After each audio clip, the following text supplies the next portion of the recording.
Dear members and friends of the Unitarian Universalist Church of Kent, I am Reverend Stephen, minister of this congregation, and I have a message for you. It has been a difficult 18 months for all of us.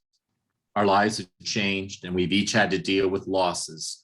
There have been deaths due to COVID, jobs, routines, things we took for granted like movies and social events, dining out. We have not been able to gather as a community in person for large events like worship and other activities. With the development of vaccines and an easing of the pandemic earlier this summer, we were hopeful that life could return to something more normal. But with the Delta variant, the virus has had a resurgence.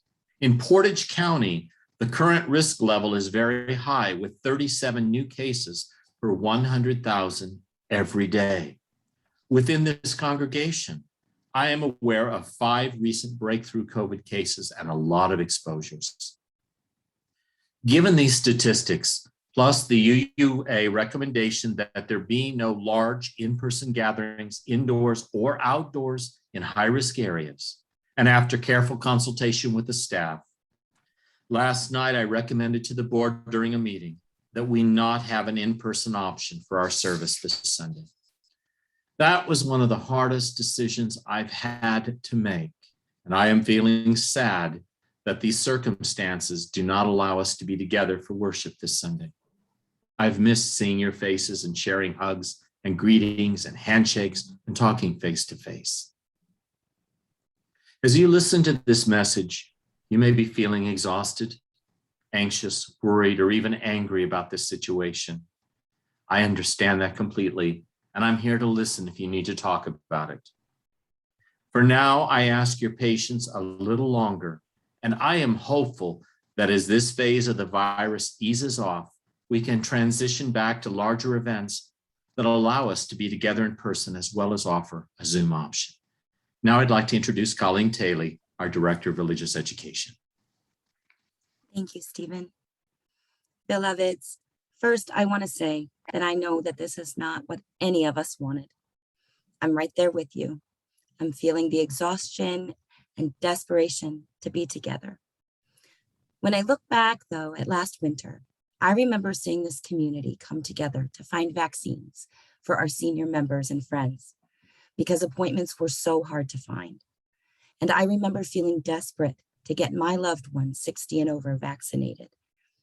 The kids and I would be fine, I thought. We could stay home and remote school. We would do what we had to do. Fast forward to now. For many, that feeling of desperation is now because kids under 12 cannot be vaccinated and remote school is no longer an option. Parents are holding their breath and assessing their risk every single day that they send their unvaccinated children to school. I feel that, and I know that I'm not alone, especially with the Delta variant in play and breakthrough cases in vaccinated people. I promise you, though, that RE is alive and well, and plans are set and ready to move to a multi-platform religious education experience when it is safe for the whole community. Until then, small groups have been and will continue to meet. OWL kiddos are finishing up their classes this month outside. Youth group is planning to meet outside, and small RE class gatherings will be also meeting outside.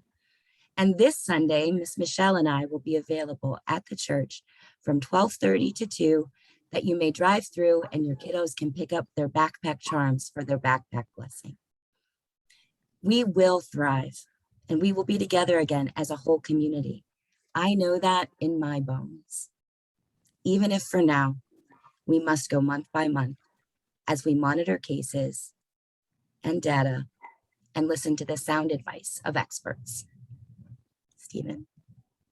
Thank you, Colleen. I want to share with you these words of the Reverend Susan Frederick Gray, who is our UUA president. Let us continue to prioritize inclusion and consent, centering those who are most at risk, following the science, being flexible in making decisions and changing course when necessary. Our ministry is life-saving and resilient, especially when it is responsive to our realities helping us all navigate these unprecedented and precarious times. As we celebrate in gathering, let us draw strength from this time of renewal. It's time to reaffirm our covenants and commitments to one another and to our wider community. She concludes by saying, may we remember that care, kindness, and patience with ourselves and others are needed in abundance. Practice these often. And I say, thank you for your commitment to Unitarian Universalism and to this community that makes such a difference in our lives and so many others in our world. We will get through this together, caring for one another and being held by the larger embrace of an abiding love. I love you all and look forward to being together in person soon for larger person gatherings.